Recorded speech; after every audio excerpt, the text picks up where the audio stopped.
Hello friends, आज मैं आपके साथ पब्लिक फाइनेंस के एक टॉपिक लेके आया हूँ। चैप्टर का नाम है पब्लिक डेट और टॉपिक का नाम है measurement of the burden of public date. Public debt के बर्डन को कैसे मेजर करते हैं, कई तरीके हैं। कुछ तरीके मैंने नीचे डिस्कस किए हुए हैं और जिस हिसाब से आपको क्वेश्चन आता है पेपर में, उसी हिसाब से मैंने लिखा हुआ है। चलिए शुरू करते हैं। The burden of public debt can be measured by any of the following methods. किसी भी फॉलोइंग मेथड से आप ये निकाल सकते हैं। सबसे पहला मेथड है income debt ratio. Income debt ratio, मैं आपको बता दूं रेशो क्या होता है। अगर ए रेशो बी कर रहे हैं तो इसका मतलब ए ओवर बी होता है। तो इनकम डेट रेशो मतलब हम इनकम और डेट की रेशोज निकालेंगे। समझ के बात, कैसे निकालेंगे?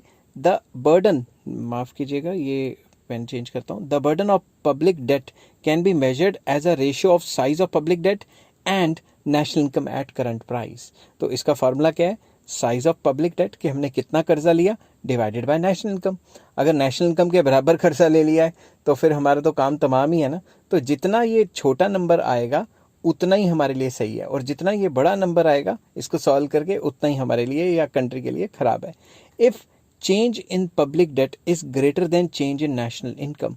अगर आपकी इनकम बढ़ रही है 10% से, ठीक है, अगर आपकी इनकम बढ़ रही है 10% से और कर्जा बढ़ रहा है 20% से, तो इसका मतलब है कि real burden of public date लगातार बढ़ता जा रहा है, क्योंकि कर्जे के बढ़ने की स्पीड ज़्यादा है और जो इनकम है उसके बढ़ने की स्पीड कम है। On the other hand, if change in public debt is less than change in national income, the real burden of the public debt decreases. तो अगर ये नंबर कम आ रहा है, अगर percentage increase in public debt कम है और percentage increase in national income ज़्यादा है, तो आपके ऊपर जो बर्डन का डेट का जो बर्डन है वो बहुत कम होगा। इसको मैंने सिंपल वर्ड्स में लिखा हुआ है इस तरीके से कि if change in public debt is greater than change in income मतलब national income, real burden increase करेगा। On the other hand, if change in public debt या percentage change in public debt is less than change in national income या income, the real burden decreases. This method also shows that a country with high national income can afford a large size of public debt. तो ये method हमें ये भी बताता है कि जितनी ज़्यादा नेशनल इनकम होगी उसके हिसाब से आप बड़ा डेट ले सकते हो। On the other hand, a country with low national income, अगर कोई भी कंट्री है जिसका नेशनल इनकम काफ़ी ज़्यादा लो है, that is an under developed country can not afford a large public debt. जो अंडर डेवलप कंट्री है जिसकी नेशनल इनकम ही कम है, वो अपनी नेशनल इनकम के कई गुना ज़्यादा डेट लेगी तो वो तो चक्कर में फंस जाएगी ना। It will be it will be an indicator of unsound public finance. तो अगर ये रेशो बड़ी आती है, मतलब बड़ी कब आएगी? जब पब्लिक डेट ज़्यादा होगा और नेशनल इनकम कम होगी। तो ये हमें बताती है कि जो कंट्री है उसका अनसाउंड पब्लिक फाइनेंस है, सरकार का जो पैसे का हिसाब किताब है उसका बेड़ा गर्क हुआ पड़ा है। ठीक है, नेक्स्ट आ जाता है डेट सर्व रेशो। डेट सर्व रेशो, इसको डेट सर्विस रेशो भी कह देते हैं। तो चलिए शुरू करते हैं। ये क्या है? The burden of public debt can also be measured as a ratio of annual interest payment on public debt and national income. तो सिंपल वर्ड्स में अगर बर्डन ऑफ पब्लिक डेट निकालें इस मेथड के हिसाब से, तो ये है annual interest payment on public date, कि जो भी कर्जा दिया हुआ है उसका साल का इंटरेस्ट कितना है डिवाइडेड बाय नेशनल इनकम। और अगर साल का इंटरेस्ट ज़्यादा है तो दिमाग से सोचो हमारे ऊपर बर्डन ज़्यादा होगा, और साल का इंटरेस्ट कम है as compare to national income तो बर्डन कम होगा। This method shows the financial burden of public debt on government's annual budget. कैसे?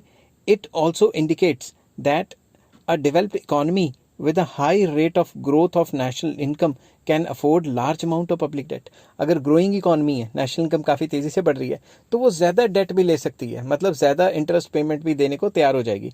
बट दूसरी तरफ अगर अंडर डेवलप कंट्री है with a low rate of growth या low growth rate of national income can not afford a large amount of public debt, तो वो जो large amount of public debt है उसको अफोर्ड नहीं कर सकती। ठीक है ना, क्योंकि अगर नेशनल इनकम के कई गुना ज़्यादा रेट ऑफ इंटरेस्ट दे दिया तो कंट्री कैसे चलेगी। In an underdeveloped country, most of the government's annual revenue will have to be paid as interest on public debt and less amount will be available for the welfare and development purposes. अब आप खुद सोचो, अगर ये जो ऊपर लिखा हुआ है मैंने इंटरेस्ट पेमेंट, ये रकम बड़ी है और ये जो नीचे लिखूंगा नेशनल इनकम ये छोटी है, तो क्या होगा? नेशनल इनकम है मान लो 1 करोड़, रेट ऑफ इंटरेस्ट देना है 4 करोड़, तो सरकार के पास बचेगा क्या वेलफेयर के लिए? कुछ भी नहीं बचेगा। समझ गए ना बात। थर्ड मेथड आ जाता है मेजर करने का, इंटरेस्ट रेवेन्यू मेथड या interest revenue ratio. The burden of public debt can also be measured as the ratio of annual interest payment and aggregate tax revenue. तो इसका फॉर्मूला है burden of public debt that is equals to annual interest payment के पूरा साल में सरकार ने कितना इंटरेस्ट पेमेंट पे करनी है, divided by aggregate tax revenue. मान लो सरकार ने टैक्स रेवेन्यू इकट्ठा किया 100 करोड़ और सरकार ने जो देना है एनुअल इंटरेस्ट पेमेंट, जो लोन लिया हुआ है उसका जो कर्जा देना है, मतलब कर्जे का जो रेट ऑफ इंटरेस्ट है वो देना है 80 करोड़। टैक्स से इकट्ठा हुआ 100 करोड़, तो 20 करोड़ ही बचा सरकार के पास। 20 करोड़ से सरकार कैसे चलाएगी खर्चा, समझ गई ना बात। तो इसकी रेशो जितनी ज़्यादा आएगी उतना देश का बुरा हाल है और जितनी कम आएगी उतना देश का अच्छा हाल है। The interest revenue ratio indicates the fiscal burden of public date. ये हमें बताती है कि फिस्कल बर्डन कितना है पब्लिक डेट के ऊपर। If this ratio is more it will mean that less resources will be available for the developmental purposes and thus the burden will be high। अगर ये रेशो ज़्यादा आ रही है, इसको सॉल्व करके आंसर ज़्यादा आ रहा है, तो सरकार के पास पैसा ही नहीं बचेगा डेवलपमेंट के लिए, तो डेवलपमेंट ही नहीं करेगी, तो बर्डन तो हाई रहा ना सरकार का, सरकार के ऊपर काफ़ी ज़्यादा बर्डन रहा ये जो कर्जा है उसका। नेक्स्ट आ जाता है interest public expenditure ratio. The burden of public debt can also be measured by the ratio of interest payment on public debt and public expenditure. तो इसका फॉर्मूला है एनुअल इंटरेस्ट पेमेंट, कि कितनी इंटरेस्ट पेमेंट देनी है, divided by total public expenditure, कि सरकार total खर्चा करती है उसमें में से कितना इंटरेस्ट देना है, समझ की बात।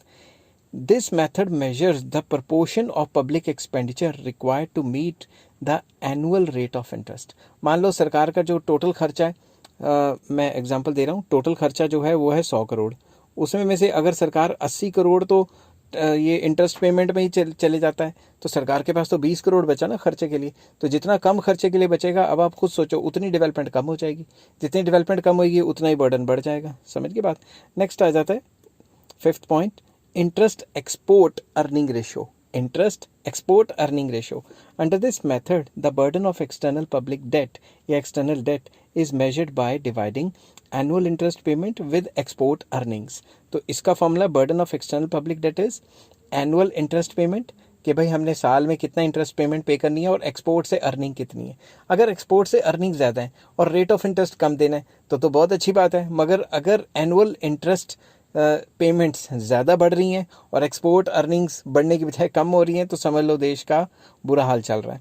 This ratio shows the proportion of export earning required to pay annual interest on the external debt. अगर हमने एक्सटर्नल डेट को लगातार चलाते रहना है, उसका रेट ऑफ इंटरेस्ट देते रहना है, तो ये रेशो हमें बताती है कि हमें कितने गुड्स एक्सपोर्ट करने पड़ेंगे, कितना पैसा कमाना पड़ेगा, ताकि हम कम से कम इंटरेस्ट तो दे सकें लोन का, अगर कैपिटल नहीं दे पा रहे तो। आई होप ये वीडियो आपको पसंद आई होगी। अगर पसंद आई है तो please like, share and subscribe.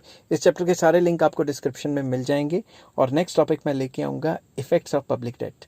Till then take care, have a nice day.